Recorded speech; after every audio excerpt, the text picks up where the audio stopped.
رمضان المبارک کی پہلی سحری کا وقت تھا اور حویلی میں ہر طرف برکتوں کا نور پھیلا ہوا تھا۔ کچن سے آنے والی بھینی بھینی خوشبوئیں بتا رہی تھی کہ پراٹھے بننا شروع ہو گئے ہیں، لیکن ارشمان کے کمرے میں ابھی تک گہری خاموشی تھی۔ ارشمان، جو شہر کا ایک نامور بزنس مین اور بے حد سنجیدہ مزاج انسان تھا، ماتھے پر بازو رکھے گہری نیند کے مزے لے رہا تھا۔ اسے کیا معلوم تھا کہ اس کی آفت ناگہانی یعنی اس کی بیوی عنایا اس کی نیند اڑانے کا پورا پلان بنا چکی ہے۔ عنایا نے دبے پاؤں کمرے میں قدم رکھا۔ اس کے ہاتھ میں ٹھنڈے پانی کا ایک گلاس تھا اور ہونٹوں پر شرارتی مسکراہٹ۔ وہ بیڈ کے قریب آئی اور جھک کر ارشمان کے کان کے پاس نہایتی معصومیت سے سرگوشی کی۔ ارشمان صاحب، اٹھ جائیں ورنہ فرشتے آپ کا روزہ نیند کے کھاتے میں لکھ دیں گے۔ ارشمان نے کوئی جواب نہیں دیا، بس تھوڑا سا پہلو بدلا۔ عنایا نے اب دوسرا حربہ آزمایا۔ اس نے اپنا ٹھنڈا ہاتھ ارشمان کی گردن پر رکھا۔ ارشمان جھرجھری لے کر اٹھا، مگر آنکھیں ابھی بند تھیں۔ عنایا، کیا مصیبت ہے؟ سونے تو 5 منٹ اور۔ ارشمان کی آواز میں صبح کی وہ مخصوص بھاری بھرکم سنجیدگی تھی۔ 5 منٹ؟ ارے جناب، 5 منٹ میں تو مولوی صاحب نے الوداع الوداع پکارنا شروع کر دینا ہے۔ اٹھے شاباش، میں نے آپ کے لیے اسپیشل پراٹھا بنایا ہے، عنایا نے اس کا کمبل کھینچتے ہوئے کہا۔ ارشمان نے جھنجھلا کر آنکھیں کھولیں اور سامنے کھڑی عنایا کو دیکھا، جو گلابی سوٹ میں کسی شوخ تتلی کی طرح لگ رہی تھی۔ عنایا، میں نے تم سے کتنی بار کہا ہے کہ مجھے آرام سے اٹھایا کرو، یہ کیا طریقہ ہے؟ عنایا نے فوراً اپنی آنکھوں میں مصنوعی آنسو بھر لیے۔ دیکھا، ابھی سحری کا پہلا نوالہ نہیں کھایا اور آپ نے مجھ پر جلال شروع کر دیا۔ ارشمان جی، روزہ لگ جائے گا آپ کو، پھر سارا دن دفتر میں فائلوں کی جگہ میرا سر کھائیں گے۔ ارشمان نے گہرا سانس لیا اور بیڈ سے ٹیک لگا کر بیٹھ گیا۔ اچھا بابا، معاف کر دو، اب کیا میں غصہ بھی نہیں کر سکتا؟ عنایا نے فوراً ہنس کر اپنا پینترا بدلا۔ وہ بیڈ پر اس کے بالکل قریب بیٹھی اور اس کی قمیض کا بٹن ٹھیک کرتے ہوئے بولی، غصہ تو آپ کی ناک پر ایسا بیٹھا رہتا ہے جیسے محلے کی خالہ چھت پر بیٹھی دوسروں کے گھروں میں جھانکتی ہیں۔ تھوڑا مسکرائی نا، پہلا روزہ ہے۔ ارشمان نے اسے گھور کر دیکھا، مگر اس کی شوخی کے سامنے اس کی سنجیدگی زیادہ دیر ٹھہر نہیں پاتی تھی۔ اس نے عنایا کا بازو پکڑ کر اسے اپنی طرف کھینچا، جس سے عنایا کا توازن بگڑا اور وہ سیدھی اس کے سینے سے جا لگی۔ اگر اتنی ہی فکر ہے میرے روزے کی تو ذرا تمیز سے سحری کرواؤ، ورنہ میں نے نیت کر لینی ہے کہ آج کا پورا روزہ تمہاری باتوں کے صدقے ہی گزرے گا۔ ارشمان نے اس کے چہرے پر جھکتے ہوئے نہایتی ریشمی لہجے میں کہا۔ عنایا کا دل ایک پل کو دھڑکنا بھول گیا۔ ارشمان کی قربت اور اس کی آنکھوں میں ابھرتی ہوئی وہ مخصوص چمک عنایا کو لاجواب کر دیتی تھی۔ اور اس نے شرما کر نظریں جھکائیں اور دبی آواز میں بولی، چھوڑیں ارشمان، نیچے سب انتظار کر رہے ہوں گے، اور ویسے بھی آپ کے سنجیدہ چہرے پر یہ رومانوی باتیں جچتی نہیں ہیں۔ ارشمان نے اس کی ٹھوٹی پکڑ کر چہرہ اوپر اٹھایا۔ جچتی کیوں نہیں؟ شوہر ہوں تمہارا، اور ابھی تو سحری کا وقت ہے، ابھی تو پورا مہینہ باقی ہے۔ میری جان، تم دیکھنا اس رمضان میں تمہاری اس زبان کو کیسے لگام دیتا ہوں۔ عنایا نے ایک جھٹکے سے خود کو چھڑایا اور دروازے کی طرف بھاگی۔ لگام تو دور کی بات ہے ارشمان صاحب، آپ تو خود میرے پراٹھوں کے اسیر ہونے والے ہیں، جلدی آئیں نیچے۔ ارشمان اسے جاتے دیکھ کر مسکرا دیا۔ اس کی سنجیدہ زندگی میں عنایا کی یہ شرارتیں کسی ٹھنڈی ہوا کے جھونکے سے کم نہیں تھی۔ وہ اٹھا اور وضو کے لیے واش روم کی طرف بڑھ گیا، یہ سوچتے ہوئے کہ یہ رمضان واقعی بہت اسپیشل ہونے والا ہے۔ سحری کا دسترخوان سج چکا تھا۔ ابھی ارشمان اور عنایا کی شادی کو چند دن ہی ہوئے تھے، اور عنایا کی معصومیت، یا یوں کہیں کہ حد سے زیادہ بڑھی ہوئی بے وقوفی سے پورا گھر واقف ہو رہا تھا۔ ارشمان ابھی آ کر کرسی پر بیٹھا ہی تھا کہ اس کا بڑا بھائی فیروز اور بھابھی سدرا بھی سحری کے لیے کمرے سے نیچے آ گئے۔ فیروز کے بال گیلے تھے اور سدرا نے بھی ابھی غسل کیا تھا، جس کی وجہ سے وہ نظریں جھکائے نہایتی خاموشی سے آ کر بیٹھ گئے۔ عنایا، جو پراٹھوں کو مکھن لگا رہی تھی، اچانک رک گئی اور بڑی حیرت سے ان دونوں کو سر سے پاؤں تک دیکھنے لگی۔ ارے فیروز بھائی، سدرا، آپ لوگ اتنی رات گئے نہا کر کیوں آ رہے ہیں؟ عنایا نے پورے خلوص اور بلند آواز میں پوچھا، جیسے کوئی بہت بڑا راز فاش کر رہی ہو۔ دسترخوان پر ایک دم سناٹا چھا گیا۔ فیروز نے نوالہ توڑتے توڑتے ہاتھ روک لیا اور سدرا کا چہرہ شرم سے لال بھبوکا ہو گیا۔ ارشمان نے چائے کا گھونٹ بھرتے ہوئے زور سے کھانسا۔ اسے اندازہ ہو گیا تھا کہ اس کی عقل کل بیگم اب کچھ ایسا بولنے والی ہے کہ اسے زمین میں گر جانا پڑے گا۔ عنایا یہاں کہاں رکنے والی تھی؟ اس نے آنکھیں پھاڑ کر فیروز کی طرف دیکھا اور معصومیت سے بولی، کہیں آپ دونوں نے رات کو بستر پر سسو تو نہیں کر دی؟ میری دادی کہتی تھی کہ جو بستر گیلا کرے اسے فوراً نہانا پڑتا ہے۔ اتنی سردی میں آپ لوگوں کو بستر گیلا کرنے کی کیا ضرورت تھی؟ یہ سننا تھا کہ فیروز کی حلق میں نوالا پھنس گیا اور وہ بری طرح کھانسنے لگا۔ سدرا کی تو ہمت ہی نہیں پڑ رہی تھی کہ نظر اٹھا کر کسی کو دیکھے۔ وہ بس پلیٹ میں نظریں گاڑے کھڑی ہوئی تھی اور اس کے بہانے ڈھونڈ رہی تھی۔ گھر کے باقی افراد، تائی جان اور بابا جانی نے بھی اپنے ماتھے پر ہاتھ رکھ لیے۔ ارشمان نے غصے اور شرمندگی کے مارے عنایا کی کلائی میز کے نیچے سے زور سے دبائی اور دانت پیستے ہوئے بولا، عنایا خاموش ہو جاؤ اور چپ چاپ پراٹھا کھاؤ۔ ارے ارشمان، ہاتھ کیوں دبا رہے ہیں؟ میں تو بس پوچھ رہی تھی، اتنی سردی میں نہانا کوئی معمولی بات تو نہیں۔ عنایا نے اب ارشمان کی طرف مڑ کر بلند آواز میں احتجاج کیا، اور آپ کیوں مجھے گھور رہے ہیں؟ کیا آپ نے بھی رات کو بستر؟ عنایا، ارشمان نے دھاڑ ماری۔ اس کا چہرہ غصے سے تمتما اٹھا تھا۔ ایک لفظ بھی مزید بولا تو سحری کے بغیر ہی اٹھا دوں گا تمہیں۔ جاؤ کچن سے دہی لے کر آؤ۔ عنایا نے ہونٹ لٹکائے اور پیر پٹکتی ہوئی کچن کی طرف چلی گئی۔ عجیب لوگ ہیں، بندہ فکر کرے تو بھی ڈانٹ پڑتی ہے۔ اس کی جاتے ہی دسترخوان پر وہ بوجھل خاموشی چھا گئی جسے توڑنا ناممکن تھا۔ فیروز نے جلدی جلدی پانی پیا اور بغیر کچھ کہے اٹھ کر چلا گیا۔ سدرا بھی اس کے پیچھے بھاگی۔ ارشمان نے اپنا سر دونوں ہاتھوں میں تھام لیا۔ اسے اب سمجھ آ رہا تھا کہ اس معصوم آفت کے ساتھ رمضان گزارنا اس کے لیے کتنا بڑا امتحان ہونے والا ہے۔ تائی جان نے دبی آواز میں کہا، ارشمان بیٹا، اپنی بیوی کو تھوڑا سمجھاؤ، یہ تو پورے خاندان میں ہماری ناک کٹوا دے گی۔ ارشمان نے بس ایک لمبی آہ بھری اور سوچا کہ کاش عنایا کو تھوڑی سی عقل بھی جہیز میں مل جاتی۔ ارشمان نے تائی جان کی بات سن کر تل ملاتے ہوئے اپنا سر جھٹک دیا اور نہایت ہی بیزاری سے کہا، تائی جان، یہ آپ کی ہی لاڈلی بھانجی ہے۔ میں نے 1000 بار بولا تھا کہ اسے تھوڑی عقل آ لینے دیں، دنیا داری سمجھ لینے دیں، تب شادی کروائیے گا، مگر آپ کو ہی جلدی تھی کہ میری یتیم بھانجی جلدی میرے پاس آ جائے۔ اب بھگتیں، اس نے تو میرا جینا محال کر دیا ہے۔ ارشمان کا غصہ دید نہیں تھا۔ وہ سحری ادھوری چھوڑ کر تپتا ہوا اپنے کمرے کی طرف بڑھ گیا۔ دوسری طرف سدرا جب لرزتے قدموں کے ساتھ اپنے کمرے میں داخل ہوئی تو سامنے اس کا شوہر انعامدار فیروز غصے سے بھرا ہوا ٹہل رہا تھا۔ فیروز پہلے ہی اس شادی سے خوش نہیں تھا۔ وہ تو ہمیشہ سے اپنی مرضی کی زندگی جینا چاہتا تھا، مگر گھر والوں کے دباؤ پر اس نے سدرا سے نکاح کیا تھا۔ آج عنایا کی اس بیہودہ بات نے اس کے غصے کو مزید بھینچ دیا تھا۔ بہت شوق تھا نا تمہیں اس جاہل لڑکی کی سہیلی بننے کا؟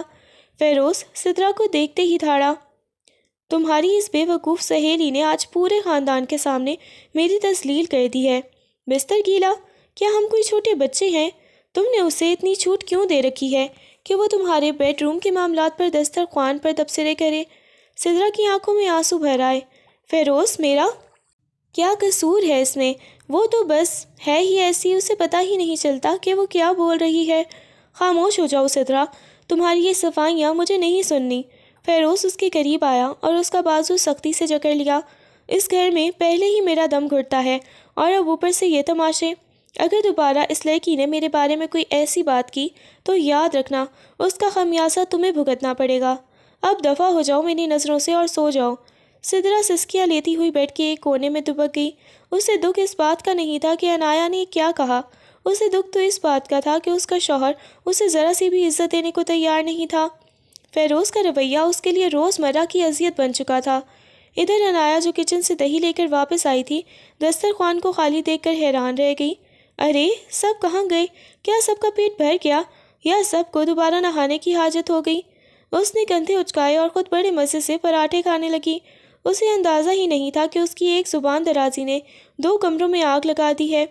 ارشمان اوپر کمرے میں کھڑا کھڑکی سے باہر دیکھتے ہوئے یہی سوچ رہا تھا کہ اس پاگل لڑکی کو کیسے سدھارے جو معصومیت کے لبادے میں دوسروں کی زندگیاں اجیرن کر رہی تھی۔ ارشمان فجر کی نماز ادا کرنے کے بعد جب بوجھل دل کے ساتھ کمرے میں داخل ہوا تو سامنے کا منظر دیکھ کر ٹھٹک گیا۔ عنایا چائے نماز پر بیٹھی بڑے خشوع و خضوع سے قرآن پاک کی تلاوت کر رہی تھی۔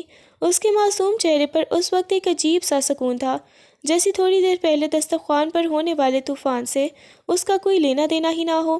ارشمان نے سوچا کہ چلو شکر ہے تلاوت کر رہی ہے تو شاید تھوڑی عقل آ جائے، لیکن عنایا تو عنایا تھی۔ جیسے ہی اس نے تلاوت مکمل کی اور ارشمان کو بیڈ کی طرف بڑھتے دیکھا، وہ تیزی سے اٹھی اور لپک کر اس کے سامنے آ کھڑی ہوئی۔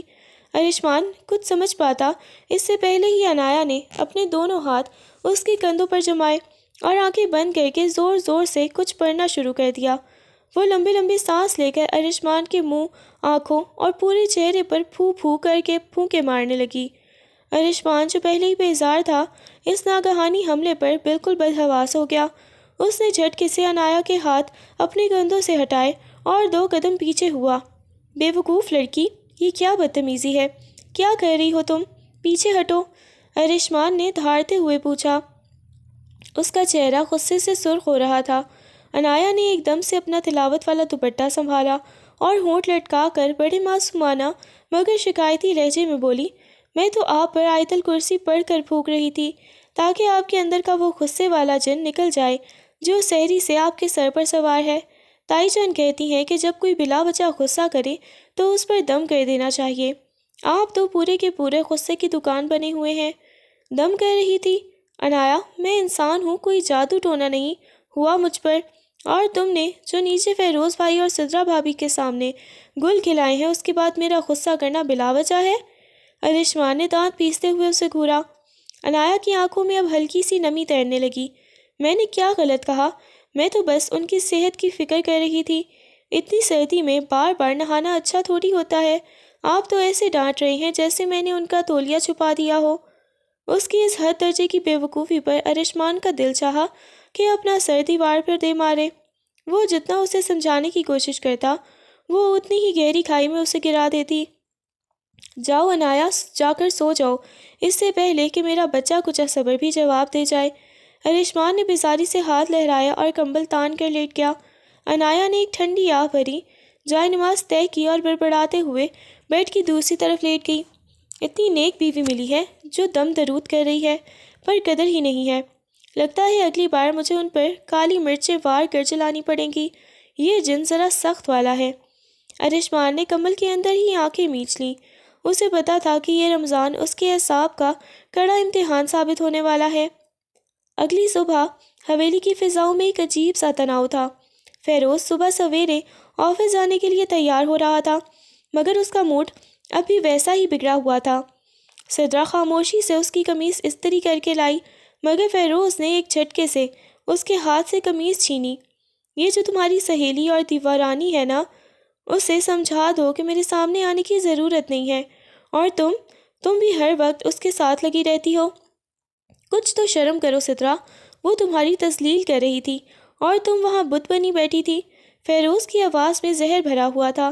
سدرا نے بھرائی ہوئی آواز میں کہا، میں نے کچھ نہیں کیا فیروز، وہ تو بس اپنی یہ صفائیاں اپنے پاس رکھو۔ اگر آج واپسی پر مجھے کوئی اور تماشا ملا تو یاد رکھنا تمہارا اس گھر میں رہنا مشکل کر دوں گا۔ فیروز نے کوٹ پہنا اور سدرا کو ایک نفرت بھری نگاہ سے دیکھتا ہوا کمرے سے باہر نکل گیا۔ سدرا بیڈ کے کنارے بیٹھ کر اپنے آنسو پوچھنے لگی۔ ابھی اسے روتے ہوئے چند منٹ ہی ہوئے تھے کہ کمرے کا دروازہ دھڑ سے کھلا اور عنایا، جو اپنی مخصوص دندناتی چال کے ساتھ اندر آئی تھی، اس کے چہرے پر وہی بے فکری اور مسکراہٹ تھی جیسے کچھ ہوا ہی نہ ہو۔ ارے سدرا، تم ابھی تک یہیں ہو؟ اٹھو نا، تائی جان کچن میں افطاری کی پلاننگ کر رہی ہیں اور تم یہاں اکیلی بیٹھی مکھیاں مار رہی ہو، عنایا نے چہکتے ہوئے کہا اور سدرا کے برابر میں دھپ سے بیٹھ گئی۔ سدرا نے کوئی جواب نہیں دیا، نہ ہی سر اٹھا کر اسے دیکھا۔ اس کا دل بری طرح ٹوٹا ہوا تھا اور وہ جانتی تھی کہ اس وقت عنایا سے بات کرنے کا مطلب اپنے زخموں پر نمک چھڑکنا ہے۔ عنایا نے اسے خاموش دیکھ کر اس کے کندھے پر ہاتھ مارا۔ کیا ہوا؟ فیروز بھائی پھر سے نہانے چلے گئے کیا، جو تم اتنی اداس ہو؟ سدرا نے ایک دم سے اپنا کندھا جھٹکا اور وہاں سے اٹھ کھڑی ہوئی۔ اس کا جی چاہ رہا تھا کہ وہ عنایا کو کھری کھری سنا دے، مگر اس کی معصومیت اور بے وقوفی کے سامنے وہ ہمیشہ بے بس ہو جاتی تھی۔ اس نے ایک لفظ بھی نہیں کہا، خاموشی سے وارڈروب کی طرف مڑ گئی اور اپنے کپڑے نکالنے لگی۔ عنایا نے حیرت سے اپنی بڑی بڑی آنکھیں پھیلائیں۔ لو، اسے کیا ہوا؟ لگتا ہے آج سب کو خاموشی والا روزہ لگ گیا ہے۔ پہلے ارشمان نے مجھے گھورا، پھر فیروز بھائی غصے میں گئے اور اب یہ نخرے دکھا رہی ہیں۔ وہ کندھے اچکاتی ہوئی کمرے سے باہر نکل گئی، مگر سدرا وہیں کھڑی سوچ رہی تھی کہ کاش عنایا کبھی یہ سمجھ پاتی کہ اس کی ایک بے تکی بات کسی کی زندگی میں کتنا بڑا طوفان لا سکتی ہے۔ عنایا دندناتے ہوئے کچن میں پہنچی تو وہاں تائی جان پہلے سے ہی بیسن گھول رہی تھیں۔ عنایا نے جاتے ہی ایک بڑا سا چمچ اٹھایا اور بیسن کے پیالے میں زور زور سے چلانے لگی۔ تائی جان، سدرا تو آج ایسے منہ لٹکائے بیٹھی ہے جیسے اس کے جہیز کے سارے برتن ٹوٹ گئے ہوں۔ میں تو اسے افطاری میں مدد کے لیے بلانے گئی تھی، پر وہ تو بول ہی نہیں رہی۔ عنایا نے ہونٹ سکیڑ کر شکایت لگائی۔ تائی جان نے ایک ٹھنڈی آہ بھری۔ عنایا بیٹی، تم تھوڑی دیر خاموش رہا کرو، بیچاری سدرا کا شوہر غصے والا ہے، تم نے سحری میں ایسی بات ہی کیوں کی؟ او ہو تائی جان، آپ بھی بس شروع ہو گئی، سچ بولنا کیا گناہ ہے؟ عنایا نے بیسن کا چمچ ہوا میں لہرایا جس سے بیسن کی چند بوندیں تائی جان کے صاف دوپٹے پر جا گریں۔ لو، یہ تو ڈیزائن بن گیا، عنایا نے ہنستے ہوئے کہا، جبکہ تائی جان نے بے بسی سے سر پیٹ لیا۔ شام کے وقت جب افطاری کا دسترخوان سج رہا تھا، ارشمان آفس سے واپس آیا۔ اس کے ہاتھ میں ایک بڑا سا شاپر تھا۔ عنایا اسے دیکھتے ہی لبک کر قریب پہنچی۔ ارشمان جی، میرے لیے کیا لائے؟ کوئی گفٹ ہے یا میری پسندیدہ دہی بڑے؟ ارشمان نے سنجیدگی سے شاپر اسے تھمایا۔ تمہارے لیے ایک کتاب لایا ہوں عنایا، آداب گفتگو نام ہے اس کا، اسے پڑھنا اور سمجھنا کہ کہاں کیا بولنا چاہیے۔ عنایا نے کتاب نکال کر دیکھی اور پھر اسے الٹا کر کے دیکھنے لگی۔ اس میں تو تصویریں ہی نہیں ہیں، میں کیسے پڑھوں گی؟ اور ویسے بھی مجھے تو سب آتا ہے۔ ارشمان نے ایک گہری نظر اس پر ڈالی اور بغیر کچھ کہے فریش ہونے چلا گیا۔ افطاری کا وقت قریب تھا، فیروز بھی آ چکا تھا اور خاموشی سے ایک کونے میں بیٹھا تسبیح پڑھ رہا تھا۔ سدرا پھلوں کی چاٹ میز پر رکھ رہی تھی۔ عنایا نے دیکھا کہ دسترخوان پر کھجوریں کم ہیں، وہ فوراً اٹھی اور کھجوروں کا ڈبہ لے کر آئی۔ فیروز بھائی، یہ لے کھجوریں، زیادہ کھائیے گا، تائی جان کہتی ہیں کہ کمزوری دور ہوتی ہے، رات کو جو آپ کی اتنی انرجی ضائع ہوئی ہے نا نہانے میں، یہ اسے پورا کر دے گی۔ عنایا نے پورے خلوص سے فیروز کے سامنے ڈبہ رکھا۔ پورے کمرے میں جیسے بم پھٹ گیا۔ فیروز کا چہرہ غصے سے نیلا پڑ گیا۔ اس نے ہاتھ میں پکڑی تسبیح میز پر پٹکی اور کھڑا ہو گیا۔ سدرا کے ہاتھ سے چمچ گر گیا اور وہ وہیں جم گئی۔ ارشمان، اپنی اس جاہل بیوی کو یہاں سے لے جاؤ، ورنہ آج میرا روزہ افطاری سے پہلے ہی ٹوٹ جائے گا، فیروز دھاڑا۔ ارشمان نے تیش میں آ کر عنایا کا بازو پکڑا اور اسے گھسیٹتے ہوئے کمرے کی طرف لے جانے لگا۔ چلو یہاں سے، تمہارا روزہ آج کمرے میں ہی افطار ہوگا۔ عنایا حیرت سے اسے دیکھ رہی تھی۔ ارے پر میں نے تو بس طاقت کی بات کی تھی۔ ارشمان جی، میرا سموسہ تو وہیں رہ گیا، چھوڑی مجھے۔ کمرے میں پہنچ کر ارشمان نے دروازہ لاک کیا اور غصے سے عنایا کے سامنے کھڑا ہو گیا۔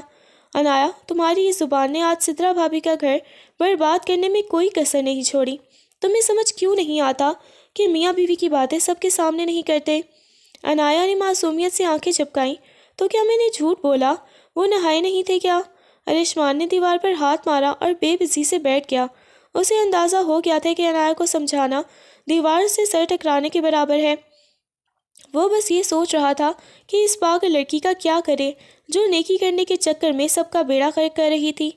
افطاری کے بعد حویلی کا ماحول کسی قبرستان کی طرح خاموش تھا، مگر عنایا کے کمرے میں الگ ہی جنگ عظیم جاری تھی۔ ارشمان نے غصے کے مارے افطاری بھی ڈھنگ سے نہیں کی تھی اور اب مسئلے پر بیٹھا سر پکڑے ہوئے تھا۔ عنایا جو کمرے میں بند ہونے کی سزا کاٹ رہی تھی، اب بھوک سے نڈھال ہو رہی تھی۔ اس نے چپکے سے ارشمان کے قریب جا کر اس کا کرتا کھینچا۔ ارشمان جی، اللہ میاں غصہ کرنے والوں سے ناراض ہوتے ہیں، وہ دیکھیں میرا پیٹ بھی اندر کو دھس گیا ہے، ایک پکوڑا ہی لا دیں۔ ارشمان نے تیکھی نظروں سے اسے دیکھا۔ پکوڑا چاہیے تمہیں؟ عنایا، تمہیں اندازہ بھی ہے کہ فیروز بھائی نیچے بھابھی پر کتنا برس رہے ہوں گے؟ تمہاری ایک طاقت والی کھجور نے ان کی عزت مٹی میں ملا دی ہے۔ تو میں کیا کروں؟ وہ تو خود غصے کے تیز ہے، سدرا بیچاری تو گائے ہے۔ عنایا نے معصومیت سے صفائی پیش کی۔ ارشمان نے اسے نظر انداز کیا اور کمرے سے باہر نکل گیا تاکہ نیچے جا کر صورتحال سنبھال سکے۔ نیچے ہال میں فیروز واقعی سدرا کی کلاس لے رہا تھا، جبکہ تائی جان بیچ میں پڑھ کر اسے ٹھنڈا کرنے کی کوشش کر رہی تھی۔ میں کہہ رہا ہوں تائی جان، اس لڑکی کا دماغ خراب ہو گیا ہے، اسے کسی پاگل خانے داخل کروائیں۔ فیروز کی آواز پورے ہال میں گونج رہی تھی۔ سدرا کونے میں کھڑی سسکیاں لے رہی تھی۔ ارشمان نے آگے بڑھ کر فیروز کا کندھا تھاما۔ بھائی، اسے معاف کر دیں، وہ بچی ہے، اسے دنیا داری کی سمجھ نہیں ہے۔ بچی؟ ارشمان، وہ تمہاری بیوی ہے، اسے لگام دینا تمہارا کام ہے۔ فیروز غصے سے پیر پٹکتا ہوا باہر نکل گیا۔ سدرا روتی ہوئی اپنے کمرے کی طرف بھاگی تو ارشمان نے ایک گہرا سانس لیا۔ اسی لمحے عنایا دبے پاؤں سیڑھیوں سے نیچے اتری۔ اس کے ہاتھ میں ایک ٹیشو پیپر تھا جس میں اس نے ادھار مانگ کر لائے ہوئے 2 سموسے چھپائے ہوئے تھے۔ وہ سیدھی سدرا کے کمرے میں گھس گئی۔ سدرا بیڈ پر اوندھے منہ لیٹی رو رہی تھی۔ عنایا نے جا کر اس کی کمر تھپتھپائی۔ ارے سدرا، تم کیوں رو رہی ہو؟ فیروز بھائی تو ویسے بھی ہٹلر کے کزن لگتے ہیں، یہ لو سموسا کھاؤ، غصہ کم ہوگا۔ سدرا نے غصے سے سر اٹھایا۔ عنایا، خدا کے لیے چلی جاؤ یہاں سے، تمہاری وجہ سے میری زندگی اجیرن ہو گئی ہے، تمہیں کب سمجھ آئے گا کہ کون سی بات کہاں کرنی ہے؟ عنایا نے سموسے کا ایک بڑا نوالا لیا اور بڑے اطمینان سے بولی، دیکھو سدرا، سچ ہمیشہ کڑوا ہوتا ہے، اب وہ نہائے تھے تو میں نے کہہ دیا، اس میں رونے والی کیا بات ہے؟ اور سنو، میں نے ارشمان پر دم کیا ہے، تم کہو تو فیروز بھائی پر بھی مرچیں وار دوں، ان پر بہت کڑا سایہ ہے بدتمیزی کا۔ سدرا نے بے بسی سے اپنا سر پیٹ لیا۔ تم نہیں سدرو گی عنایا، کبھی نہیں۔ اسی لمحے ارشمان کمرے کے دروازے پر نمودار ہوا۔ اس نے عنایا کو سموسے کھاتے اور سدرا کو مشورے دیتے دیکھا تو اس کا پارا ایک بار پھر ہائی ہو گیا۔ اس نے آگے بڑھ کر عنایا کا بازو پکڑا۔ چلو میرے ساتھ، اب تمہارا علاج میں خود کروں گا۔ ارشمان اسے گھسیٹتا ہوا اپنے کمرے میں لے آیا اور الماری سے ایک تسبیح نکال کر اسے تھما دی۔ یہ لو، اب یہاں بیٹھ کر 500 بار استغفار پڑھو، شاید تمہاری زبان کو کچھ آرام مل جائے۔ ارشمان نے اسے بیڈ پر بٹھایا۔ عنایا نے تسبیح ہاتھ میں لی اور بچار سے ارشمان کو دیکھا۔ ارشمان جی، استغفار سے کیا عقل بھی آتی ہے؟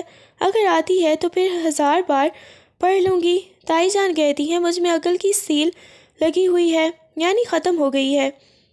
ارشمان نے ایک لمبی آہ بھری اور کمرے کی لائٹ بند کر دی۔ پڑھنا شروع کرو عنایا، ورنہ سحری میں تمہیں صرف سوکھی روٹی ملے گی۔ اندھیرے میں عنایا کی تسبیح چلنے لگی، مگر ساتھ ساتھ اس کی بڑبڑاہٹ بھی جاری تھی۔ یا اللہ، میری عقل واپس بھیج دے اور ارشمان کا جلال ختم کر دے، ورنہ سحری تک یہ مجھے کچا چبا جائیں گے۔ کیا عنایا کی یہ تسبیح سحر ہونے کی؟ کوئی نیا تسبیح پڑھتے پڑھتے عنایا کا سر بار بار جھک رہا تھا۔ ارشمان بیڈ پر لیٹا اسے بغور دیکھ رہا تھا۔ اس کے ذہن میں ایک ہی سوال گردش کر رہا تھا کہ کیا کوئی انسان سچ میں اتنا معصوم ہے یا بے وقوف ہو سکتا ہے، یا یہ سب محض ایک ڈرامہ ہے؟ اچانک عنایا نے تسبیح ایک طرف رکھی اور نیم آنکھوں سے ارشمان کی طرف دیکھا۔ ارشمان جی، ایک بات پوچھوں؟ آپ نے جو سحری میں مجھے منع کیا تھا کہ میاں بیوی کی باتیں سب کے سامنے نہیں کرتے، تو کیا فیروز بھائی اور سدرا کا نہانا بھی میاں بیوی کی بات تھی؟ مجھے تو لگا تھا یہ صفائی ستھرائی کی بات ہے۔ ارشمان کا ضبط جواب دے گیا۔ اس نے جھٹکے سے عنایا کا بازو پکڑا اور اسے کھینچ کر اپنے بالکل قریب کر لیا۔ عنایا اس کے اتنے قریب ہونے پر ہکا بکا رہ گئی۔ اس کے دل کی دھڑکن ایک دم تیز ہو گئی۔ عنایا، میری آنکھوں میں دیکھو۔ ارشمان کی آواز میں ایک عجیب سی گمبھیرتا اور سختی تھی۔ اس نے اس کا چہرہ اپنے ہاتھوں کے پیالے میں بھر لیا۔ میں سچ جاننا چاہتا ہوں، کیا تم واقعی اتنی بے وقوف ہو، یا یہ سب ایک سوچی سمجھی اداکاری ہے تاکہ تم سب کو پریشان کر سکو؟ عنایا نے بڑی ہی معصومیت سے اپنی بڑی بڑی پلکیں چپکائیں۔ اداکاری؟ ارشمان جی، مجھے تو اسکول کے ڈرامے بھی درخت بنایا گیا تھا کیونکہ مجھے ڈائلاگ یاد نہیں ہوتے تھے، میں اداکاری کیسے کروں گی؟ ارشمان نے گہرا سانس لیا اور اس کی آنکھوں میں جھانکتے ہوئے پوچھا، اچھا یہ بتاؤ کہ تمہیں پتہ ہے کہ میاں بیوی کا تعلق کیا ہوتا ہے؟ کیا تمہیں اندازہ ہے کہ نکاح کے بعد 2 لوگ ایک دوسرے کے کتنے قریب ہوتے ہیں اور ان کے درمیان کی باتیں 4 دیواری کے اندر کیوں رہنی چاہیے؟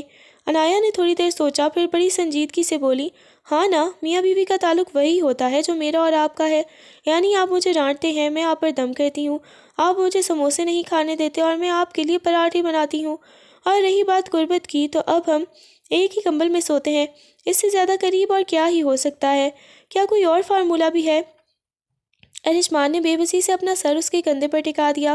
اسے یقین ہو گیا تھا کہ یہ لڑکی اداکاری نہیں کر رہی، یہ سچ میں کوڑے کاغذ کا طرح سفید اور خالی ہے۔ اس نے عنایا کے کمر کے گرد اپنے بازو پھیلائے اور اسے خود میں بھینچ لیا۔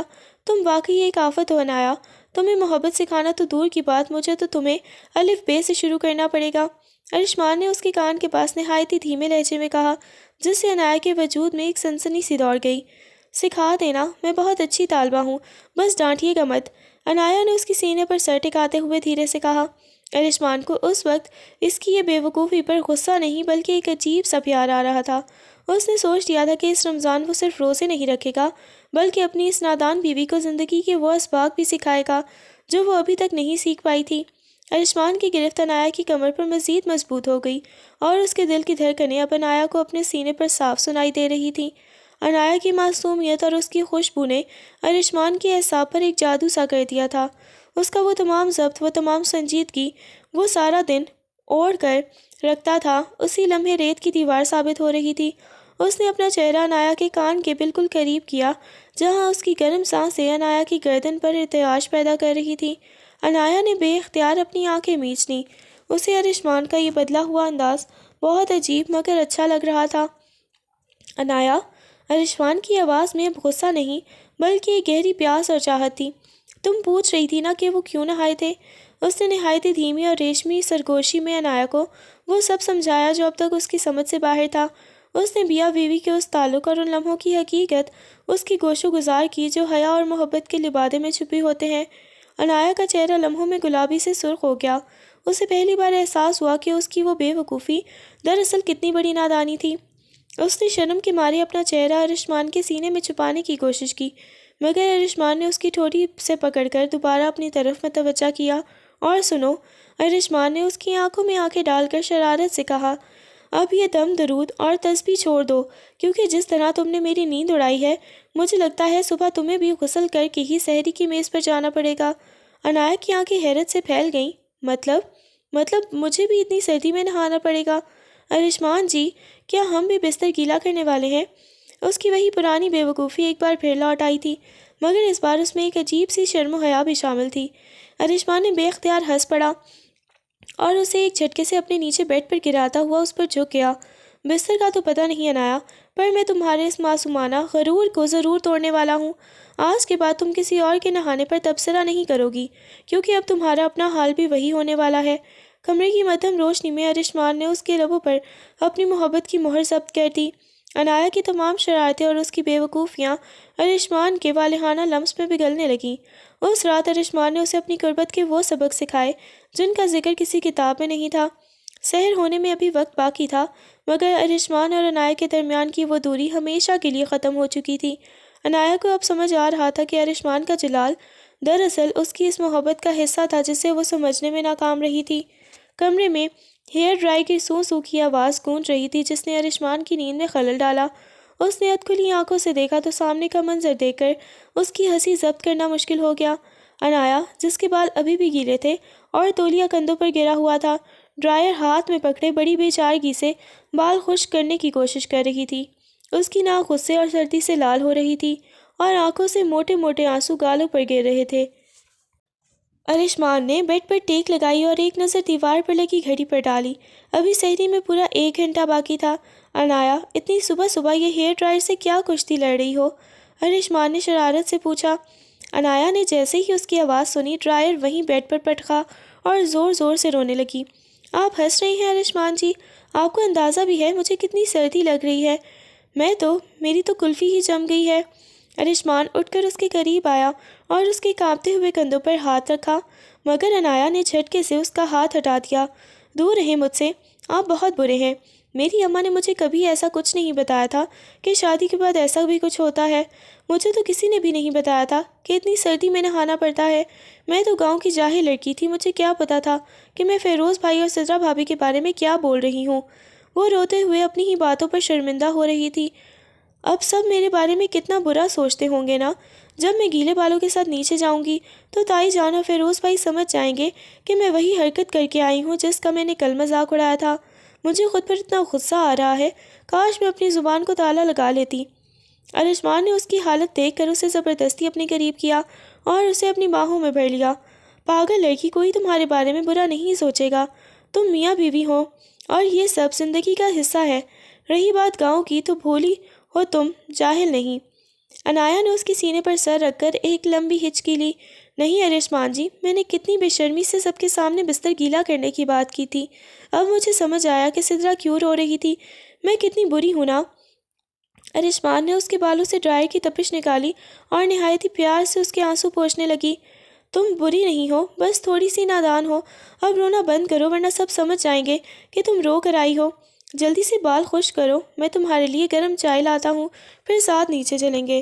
انایا نے نظریں جھکا کر دھیرے سے کہا، ارشمان جی، کیا میں نیچے دوپٹے سے سر ڈھانپ کر جا سکتی ہوں تاکہ کسی کو میرے گیلے بال نظر نہ آئے؟ ارشمان نے اس کی اس معصوم سی فکر پر ایک بار پھر مسکرا دیا۔ اسے احساس ہوا کہ انایا کی یہ ٹیوشن اب لنگ را رہی ہے اور وہ دھیرے دھیرے دنیا داری سیکھ رہی تھی۔ کمرے کی نیم تاریک گوشوں میں فجر سے پہلے کی خاموشی چھائی ہوئی تھی۔ بیڈ کے ایک طرف فیروز گہری نیند میں تھا، مگر آج ایک تبدیلی تھی۔ سدرا جو ہمیشہ فیروز کی سرد مہری اور بے رخو کے خوف سے بیڈ کے آخری کونے پر سمٹ کر سوتی تھی، آج نہ جانے نیند کی مدہوشی میں فیروز کے قریب آ گئی تھی۔ اس کا سر فیروز کے چوڑے سینے پر ٹکا ہوا تھا اور ایک ہاتھ نہایت ہی معصومیت سے اس کے دل کے مقام پر دھرا تھا۔ فیروز کا عام طور پر یہ رویہ تھا کہ وہ اپنی خواہش کی تکمیل کے بعد سدرا کو کسی غیر ضروری شے کی طرح خود سے دور کر دیتا اور دوسری طرف رخ کر کے سو جاتا۔ سدرا کے لیے اس کا لمس ہمیشہ صرف ایک ضرورت تک محدود رہا تھا، اس میں کبھی وہ گرم جوشی یا اپنائیت نہیں تھی جس کی وہ پیاسی تھی۔ اچانک فیروز کی آنکھ کھلی، اسے اپنے سینے پر ایک بوجھ اور کسی کی گرم سانسوں کا احساس ہوا۔ جو ہی اس کی نظر اپنے سینے پر ٹکے سدرا کے سر اور اس کے پرسکون چہرے پر پڑی، اس کے ماتھے پر بل پڑ گئے۔ اسے یہ غربت، یہ اپنائیت ایک بوجھ محسوس ہوئی۔ اس نے بغیر کسی لحاظ یا نرمی کے سدرا کا ہاتھ جھٹکا اور اسے اپنے سینے سے دور دھکیل دیا۔ سدرا، یہ کیا طریقہ ہے؟ دور ہو کر سو، میرا دم گھٹ رہا ہے۔ اس کی آواز میں وہی پرانی تلخی اور بیزاری تھی۔ سدرا جو ایک خوبصورت خواب کی آغوش میں تھی، اچانک اس جھٹکے سے ہڑبڑا کر اٹھ بیٹھی۔ اسے لمحوں میں اپنی پوزیشن کا احساس ہوا اور وہ شرمندگی سے پانی پانی ہو گئی۔ اس نے تیزی سے اپنے بکھرے بال سنبھالے اور بیڈ کے کنارے پر جا بیٹھی۔ وہ معذرت، مجھے پتہ نہیں چلا، سدرا نے تھوک نگلتے ہوئے بھرائی ہوئی آواز میں کہا۔ اس کی آنکھوں میں نمی تیرنے لگی تھی۔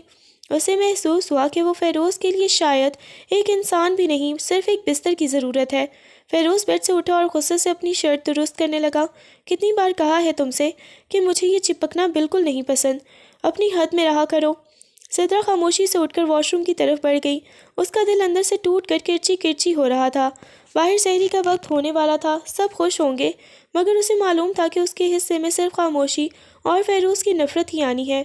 وہ نل کھول کر اپنے آنسو چھپانے لگی، جبکہ فیروز مصلے کی طرف بڑھ گیا، جیسے اس نے کوئی گناہ نہیں بلکہ ایک فرض ادا کیا ہو۔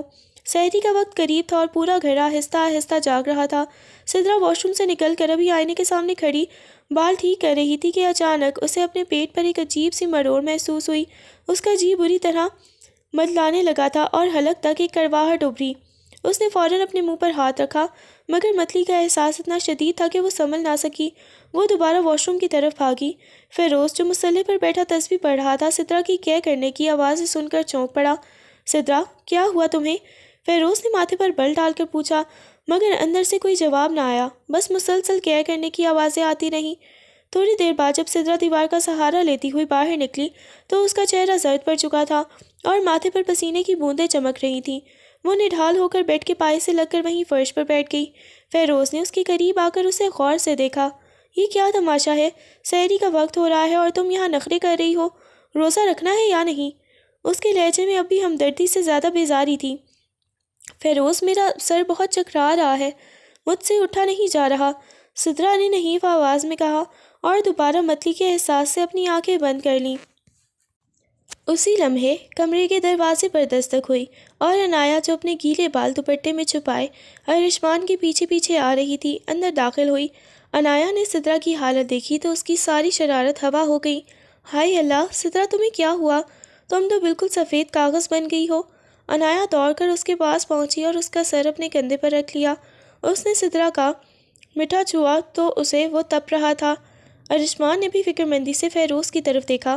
بھائی، بھابھی کی طبیعت ٹھیک نہیں لگ رہی، انہیں ڈاکٹر کے پاس لے جانا چاہیے۔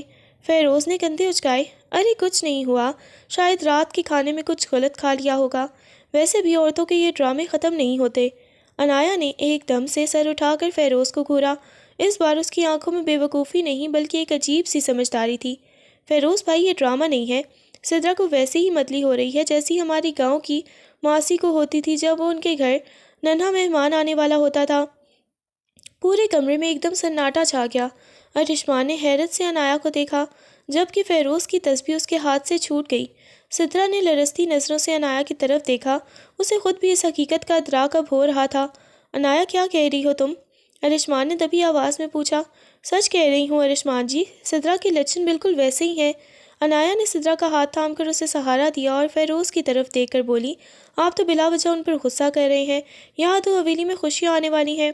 فیروز کے چہرے کے تاثرات لمحوں میں بدلے، غصے کی جگہ اب ایک انجانی سی گھبراہٹ اور حیرت نے لے لی تھی۔ کیا واقعی سدرا ماں بننے والی تھی؟ وہ سدرا جسے اس نے کبھی عزت اور محبت کی نظر سے بھی نہیں دیکھا تھا، وہ اس کے وارث کی ماں بننے والی تھی۔ فیروز بدحواسی کی حالت میں سدرا کو اٹھا کر گاڑی کی طرف بھاگا۔ اس وقت اسے کسی اور کا ہوش نہیں تھا، اس کے ذہن پر صرف اور صرف سدرا کی زرد پڑتی رنگت اور اس کی اکھڑتی سانسیں سوار تھیں۔ اس نے سدرا کو پچھلی سیٹ پر لٹایا اور خود ڈرائیونگ سیٹ سنبھال لی۔ راستے میں سدرا کی حالت مزید بگڑنے لگی، نکاہت اس حد تک بڑھ گئی تھی کہ اس کا سر بار بار سیٹ سے ٹھلک جاتا۔ فیروز نے ایک ہاتھ سے اسٹیئرنگ سنبھالا اور دوسرے ہاتھ سے پیچھے ہو کر سدرا کا سر کو سہارا دے کر کھینچا اور اپنی گود میں رکھ لیا۔ سدرا آنکھیں کھولو، دیکھو ہم بس پہنچنے والے ہیں، ہمت نہیں ہارنا۔ فیروز کی آواز میں پہلی بار وہ قرب اور خوف تھا جو صرف اپنوں کے لیے ہوتا ہے، مگر سدرا کو کہاں ہوش تھی، اس کا بی پی تیزی سے گر رہا تھا اور وہ نیم بے ہوشی کی حالت میں فیروز کی گود میں نڈھال پڑی تھی۔ اسے اپنی بند ہوتی آنکھوں میں فیروز کا دھندلا سا چہرہ نظر آ رہا تھا جو شاید پہلی بار اس کے لیے پریشان تھا۔ فیروز گاڑی پوری رفتار سے قریبی ہسپتال کی طرف دوڑا رہا تھا۔ اسے رہ رہ کر اپنے اس رویے پر پچھتاوا ہو رہا تھا جو اس نے سحری کے وقت سدرا کے ساتھ رکھا تھا۔ وہ سدرا جو خاموشی سے اس کے ہر ستم کو سہتی رہی، آج موت زندگی کی کشمکش میں اس کی گود میں تھی۔ ہسپتال پہنچتے ہی فیروز نے پاگلوں کی طرح چیخ کر عملے کو پکارا، کوئی ہے؟ جلدی آؤ، میری بیوی کو دیکھو۔ اسٹریچر لایا گیا اور سدرا کو فوراً ایمرجنسی وارڈ میں منتقل کر دیا گیا۔ فیروز باہر کوریڈور میں اکیلا رہ گیا۔ اس کے کپڑوں پر سدرا کے آنسوں کے نشان تھے اور اس کے ہاتھ لرز رہے تھے۔ اسے پہلی بار احساس ہوا کہ سدرا اس کی زندگی میں کیا مقام رکھتی تھی اور یہ کہ وہ اس کے بغیر کتنا ادھورا تھا۔ تھوڑی دیر بعد ڈاکٹر باہر نکلی تو فیروز دیوانہ وار ان کی طرف لپکا، ڈاکٹر میری بیوی کیسی ہے؟ اسے ہوش کیوں نہیں آ رہا؟ ڈاکٹر نے سنجیدگی سے اسے دیکھا، ان کا بی پی بہت زیادہ لو ہے اور جسم میں پانی کی شدید کمی ہو گئی ہے، ہم نے ڈرپ لگا دی ہے، ابھی کچھ ٹیسٹ رپورٹس آنا باقی ہیں، تبھی کچھ حتمی کہہ سکیں گے ہم، آپ دعا کریں کیونکہ نکاہت بہت زیادہ ہے۔ فیروز وہیں ہسپتال کے ٹھنڈے فرش پر دیوار سے لگ کر بیٹھ گیا۔ اسے اب عنایا کی وہ باتیں یاد آ رہی تھیں جنہیں وہ بے وقوفی سمجھ کر جھڑک رہا تھا۔ کیا واقعی سدرا اسے باپ بنانے والی تھی؟ اس نے سوچا کہ اگر سدرا کو کچھ ہو گیا تو وہ کبھی خود کو معاف نہیں کر پائے گا۔ کچھ دیر بعد ڈاکٹر وارڈ سے باہر نکلی تو ان کے چہرے پر ایک اطمینان بخش مسکراہٹ تھی۔ فیروز جو کہ کوریڈور میں ساکت کھڑا تھا فوراً ان کی طرف لپکا، ڈاکٹر سدرا ٹھیک تو ہے نا؟ اس نے بے قرار ہو کر پوچھا۔ ڈاکٹر نے فائل سنبھالتے ہوئے کہا، مبارک ہو، آپ کی اہلیہ ماں بننے والی ہیں اور خوشخبری ڈبل ہے، ان کے ہاں جڑواں بچوں کی پیدائش متوقع ہے، لیکن ان کی حالت ابھی بہت کمزور ہے، بی پی بہت زیادہ لو ہے۔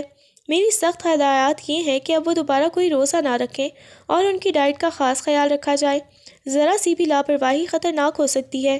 ڈاکٹر کی یہ بات سن کر فیروز کے پیروں تلے سے زمین نکل گئی۔ ایک ساتھ دو خوشیاں، وہ جس سدرا کو بھوت سمجھتا تھا وہ اس کے آنگن کو اتنی بڑی نعمت سے بھرنے والی تھی۔ وہ آہستہ قدموں سے وارڈ کے اندر داخل ہوا۔ سدرا بیڈ پر لیٹی ہوئی تھی، سفید چادر میں اس کا زرد چہرہ کسی مرجھائے ہوئے پھول جیسا لگ رہا تھا۔ وہ اب بھی نیم بے ہوشی کی حالت میں تھی، آنکھیں موندے ہوئے وہ جیسے کسی گہری تھکن کا شکار تھی۔ فیروز اس کے بیڈ کے قریب آیا، اس کے مزاج کی وہ فطری سختی اب مکمل طور پر ختم ہوئی تھی، مگر اس سختی کے پیچھے آج ایک انکہی نرمی اور پچھتاوا چھپا تھا۔ وہ دھیرے سے جھکا اور سدرا کی ٹھنڈی پیشانی پر اپنے لب رکھ دیے۔ یہ محض ایک بوسہ نہیں تھا بلکہ اپنی تمام تر تلخیوں کا اعتراف اور ایک نیا عہد تھا۔ سدرا نے نیم بے ہوشی میں ہلکی سی جنبش کی جیسے اسے اس کے لمس کی تپش نے چھو لیا ہو۔ فیروز نے اس کا ہاتھ اپنے ہاتھ میں لیا، اس کی گرفت ابھی بھی مضبوط تھی۔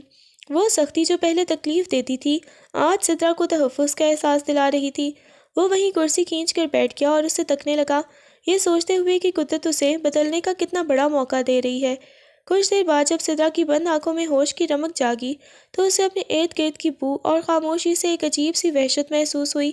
کمرے کی سفید چھت اور ڈرپ کی نلکی دیکھ کر اس کا دل زور زور سے دھڑکنے لگا۔ نیم بے ہوشی کے عالم میں اسے سمجھ نہیں آ رہا تھا کہ اس کے وجود کے ساتھ کیا ہوا ہے۔ اسے محسوس ہوا جیسے اس کا اپنا جسم اس کے ساتھ چھوڑ رہا ہے۔ ایک انجانا سا خوف اس کے رگوں پے میں سرایت کر گیا۔ شدید گھبراہٹ کے عالم میں اس کا ہاتھ بیڈ کی چادر پر پھسلا اور بے اختیار پاس بیٹھے فیروز کے ہاتھ کو اتنی سختی سے دبوچ لیا جیسے وہ کوئی ڈوبتا ہوا سہارا ہو۔ فیروز مجھے کیا ہو رہا ہے؟ اس کی آواز میں ایسی لرزش اور بے چینی تھی کہ فیروز کا دل لرز گیا۔ سدرا کی آنکھیں پوری طرح کھل چکی تھیں مگر ان میں صرف خاموش تھا، انہیں پیٹ پہ ہونے والی ہلچل اور جسم کی اس اچانک تبدیلی نے اتنا پریشان کر دیا تھا کہ وہ بری طرح ہانپنے لگی۔ میرا دم گھٹ رہا ہے فیروز، مجھے نکالے یہاں سے، میرا دل بہت گھبرا رہا ہے۔ فیروز نے دیکھا کہ سدرا کا چہرہ پسینے سے شرابور ہو رہا ہے اور وہ بری طرح کانپ رہی ہے۔ اس نے اپنی گرفت سدرا کے ہاتھ پر مضبوط کی اور بیڈ کے قریب جھک کر اس کی آنکھوں میں دیکھا۔ اس کے لہجے میں اب وہ پرانی سختی موجود نہیں تھی، مگر اس بار وہ سختی سدرا کو ڈرانے کے لیے نہیں بلکہ اسے سنبھالنے کے لیے تھی۔ سدرا پرسکون ہو جاؤ، دیکھو میری طرف، کچھ نہیں ہوا تمہیں۔ اس نے دوسرے ہاتھ سے سدرا کے ماتھے پر آتے ہوئے بال پیچھے کیے۔ تمہارے اندر ایک نئی زندگی پل رہی ہے، اس لیے تمہارا دل گھبرا رہا ہے۔ تم ماں بننے والی ہو سدرا۔ ماں کا لفظ سنتے ہی سدرا جیسے پتھر کی ہو گئی۔ اس کی بے چینی ایک لمحے کو تھمی، مگر پھر آنسوؤں کا ایک طوفان اس کی آنکھوں سے بہہ نکلا۔ وہ سمجھ نہیں پا رہی تھی کہ وہ خوش ہو یا اس ذمہ داری سے ڈر جائے جس کا اسے کبھی کسی نے احساس تک نہیں دلایا تھا۔ ماں، میں؟ اس نے روتے ہوئے فیروز کا ہاتھ مزید زور سے دبوچ لیا۔ مجھے ڈر لگ رہا ہے فیروز، میں کیسے؟ میں تو خود بھی نہیں سنبھل پاتی۔ فیروز نے اسے اپنے بازوؤں کے حصار میں لیا اور اس کا سر اپنے سینے سے لگا لیا۔ خاموش ہو جاؤ، میں ہوں نا یہاں۔ اب سے تمہیں خود کو نہیں بلکہ ہمیں تمہیں سنبھالنا ہے۔ بس چپ کر جاؤ، رونا بند کرو۔ اس کی آواز میں وہی حکم تھا، مگر اس میں چھپی اپنائیت سدرا کے بے چین دل کو قرار دے رہی تھی۔ سدرا نے پہلی بار فیروز کے سینے کی دھڑکن کو اتنے قریب سے محسوس کیا اور دھیرے دھیرے اس کا گھبراتا ہوا دل سکون پانے لگا۔ سدرا کی حالت اس وقت کسی زخمی پرندے جیسی تھی۔ وہ ہذیانی کیفیت میں فیروز کا ہاتھ چٹکنے کی کوشش کر رہی تھی۔ اس کے پورے وجود پر کپ کپی طاری تھی اور آواز میں ایک ایسی وحشت تھی جو فیروز نے پہلے کبھی نہیں دیکھی تھی۔ مجھے نہیں جینا فیروز، خدا کے لیے مجھے کہیں دور چھوڑ آئیں، مجھے اکیلا رہنا ہے، میں یہ سب نہیں سنبھال سکتی، سدرا نے روتے ہوئے شکستہ آواز میں کہا۔ اس کا سانس پھول رہا تھا اور کمزوری اتنی تھی کہ بولتے ہوئے بھی اس کا سر بار بار ڈھلک رہا تھا۔ اس کے ذہن پر وہ تمام تلخیاں سوار تھیں جو اس نے اس رشتے میں سہی تھی، اور اب اس نئی ذمہ داری نے اسے مکمل طور پر توڑ دیا تھا۔ سدرا کو اس کے لرزتے اور ٹوٹتے دیکھ کر فیروز کے ہاتھ پاؤں پھول گئے۔ اس نے اسے سنبھالنے کی کوشش کی، مگر سدرا کی بے چینی بڑھتی ہی جا رہی تھی۔ اس کا چہرہ زرد پڑ چکا تھا اور آنکھیں پتھرا رہی تھیں۔ سدرا، پاگل مت بنو، میری بات سنو۔ فیروز نے اسے کندھوں سے پکڑ کر جھنجھوڑا، مگر سدرا ہوش و حواس سے بیگانہ ہو رہی تھی۔ اس کی حالت نازک ہوتے دیکھ کر فیروز نے مزید وقت ضائع کرنا مناسب نہ سمجھا اور تیزی سے کمرے سے باہر بھاگا۔ ڈاکٹر جلدی آئیں، میری بیوی کی طبیعت بہت خراب ہو رہی ہے۔ اس کی آواز پورے کوریڈور میں گونج رہی تھی، جس میں ایک انجانہ سا خوف اور بے بسی چھپی تھی۔ ڈاکٹر اور نرسیں فوراً وارڈ کی طرف بھاگے، جبکہ فیروز دروازے پر کھڑا لرزتی نظروں سے سدرا کو دیکھ رہا تھا، جو بیڈ پر نڈھال پڑی اب بھی دھیرے دھیرے سسک رہی تھی۔ اسے پہلی بار احساس ہو رہا تھا کہ اس کی دی ہوئی خاموش اذیتوں نے سدرا کے اندر کی ہمت کو ختم کر دیا ہے، اور اب وہ اسے کھونے کے ڈر سے خود کو اندر سے لرز رہا تھا۔